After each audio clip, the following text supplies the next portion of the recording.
When you think of the aeroplane, do you think of a beast of burden, an ox cart or a camel train carrying man and his goods on short hauls across mountains and deserts? No. You think of these fast-flying giants, of miracles like breakfast in one city, lunch in another thousands of miles off. Hundreds of people carried quickly and simply over long distances.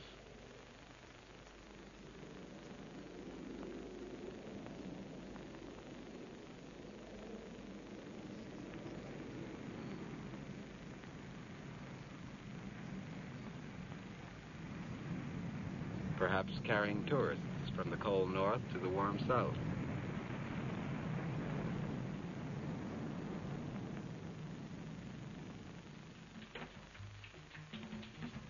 Perhaps carrying them to Haiti, where Port-au-Prince may be alive in the excitement of Mardi Gras.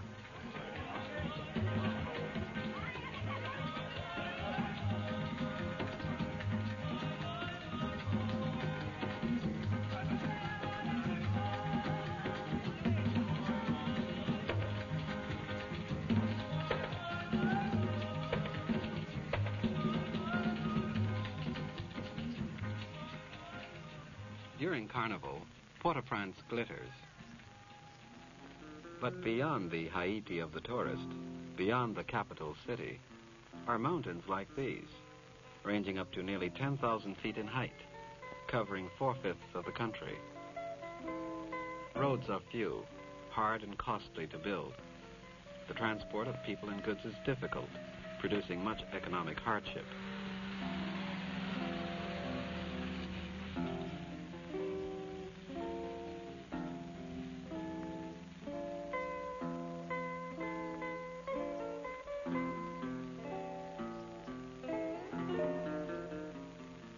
Even under these formidable conditions, people and goods do move, but at a slower rate.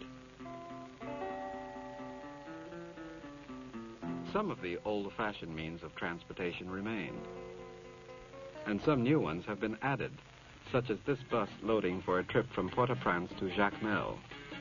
Its passengers prepare for a long journey, and yet Jacmel is not very far away.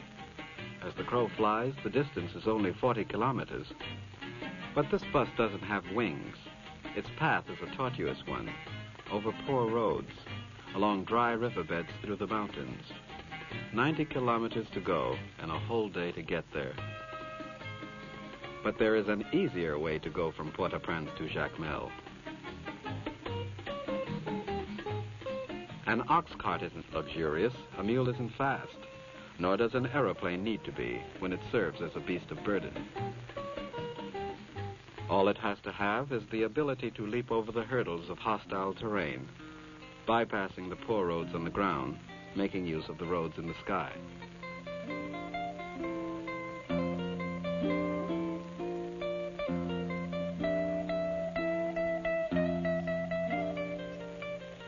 This dry riverbed can be navigated with difficulty by buses and trucks.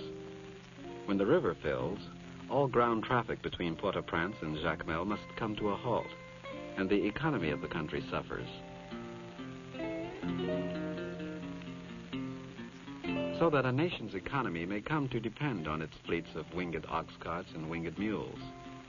And therefore, more and more, governments are working to expand their civil aviation services.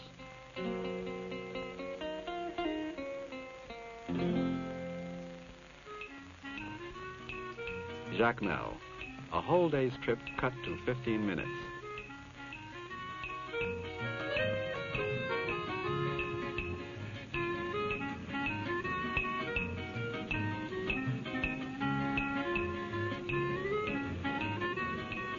Within Haiti, mass air transportation is just beginning. It must be made cheaper, more available. Few passengers realize the preparations behind their flights, the supporting facilities on the ground which have to be established. For safety and economy in the air depend on men and equipment on the ground, on radio and navigation aids, on weather forecasts, on trained technicians, and above all, on careful planning.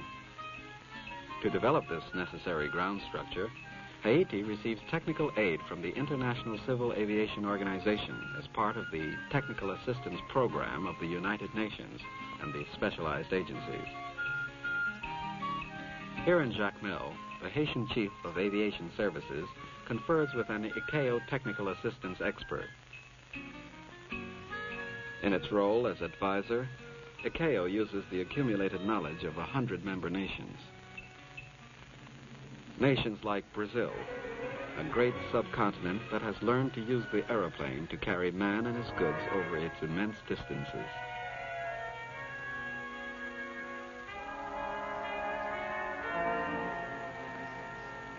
These highways in the sky are the veins and arteries of Brazil. Here at Rio de Janeiro, at São Paulo, and at other big city airports, the ground support system is highly developed. Conforming to the international standards and procedures of ICAO, it is designed to ensure that air transportation is safe and efficient.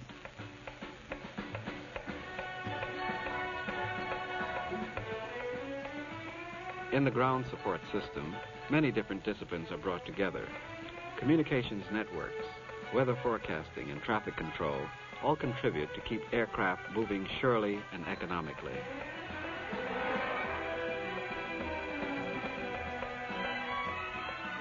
They go by air, not only because it is faster, but because it is more convenient. And often, in the vast hinterland, there is just no other way to go.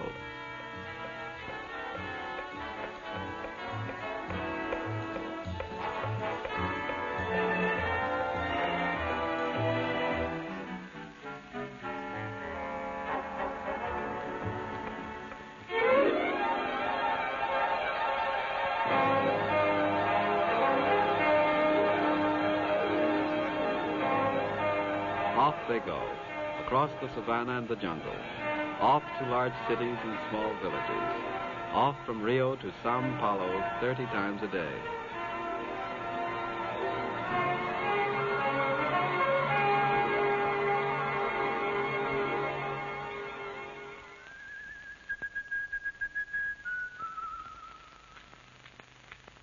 Some of these planes are headed for the forest villages of the Mato Grosso, such as this one, which came from Belém on the Amazon, carrying a cargo of flour.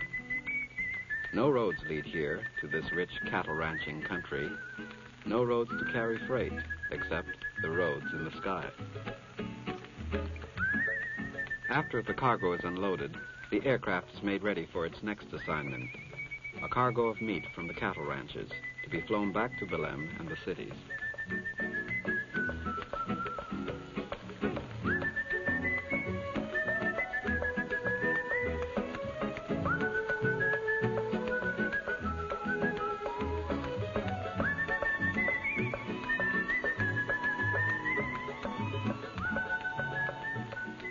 No time is lost on the ground.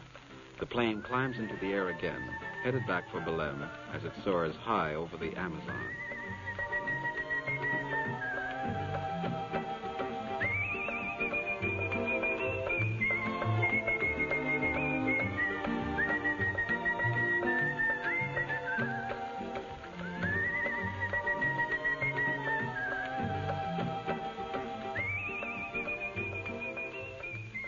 In hot countries, perishable food must be transported quickly.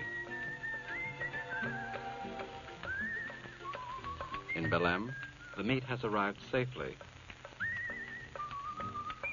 The aeroplane is serviced, and soon it will wend its way back to the Mato Grosso with tropical fruits and manufactured goods, an aerial shuttle contributing to the nation's economy. But in many parts of the country, there are villages too small to support commercial aviation. And this is another facet of Brazil's use of the airplane. For these villages need transportation, need medical help, connections with civilization. Throughout Brazil, these connections are supplied by the Correio Aéreo Nacional, run by the Brazilian Air Force. Supplied to places like Diauaru, the place of the Black Panther in central Brazil.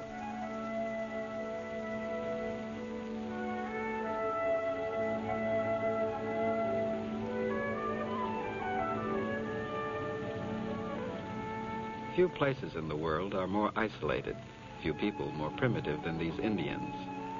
They were born into the Stone Age, yet suddenly change is coming to Daiawaru, and it comes on the wings of the Correo Aéreo Nacional.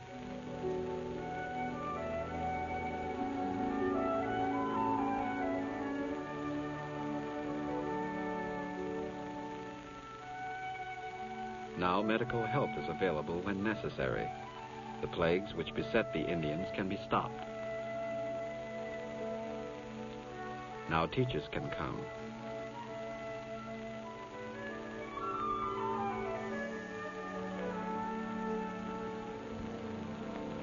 Now there is new support for the few devoted men like Claudio Villas-Boas, who have spent their lives in the service of the Indians.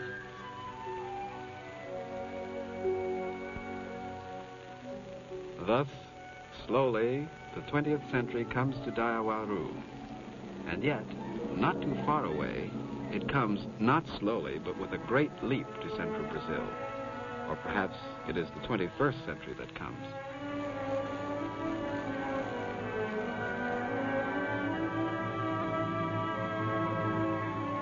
For this is Brasilia, the nation's capital, a 70-year-old dream brought to fruition in only 5 years. A city of the air age whose fantastic architecture is a link to the future, not to the past.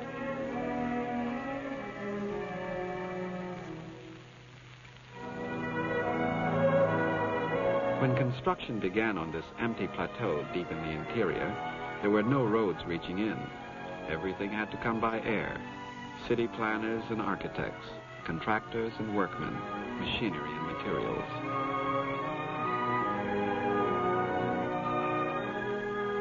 Gradually, roads were cut through from the coast, through the savanna and the jungle, but the lawmakers and the civil servants still travel by air between Rio and Brasilia.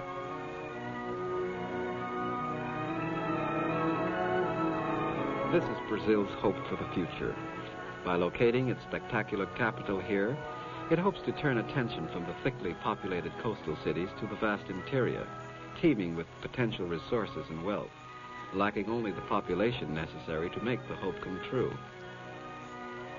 And if the interior is to be opened, the aeroplane must again be a major factor.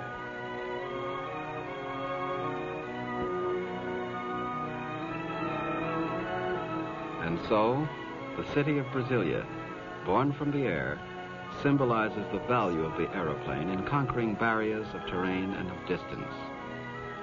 From the aeroplane, from the accumulated knowledge and skills developed by men all over the world, other countries too can and do benefit.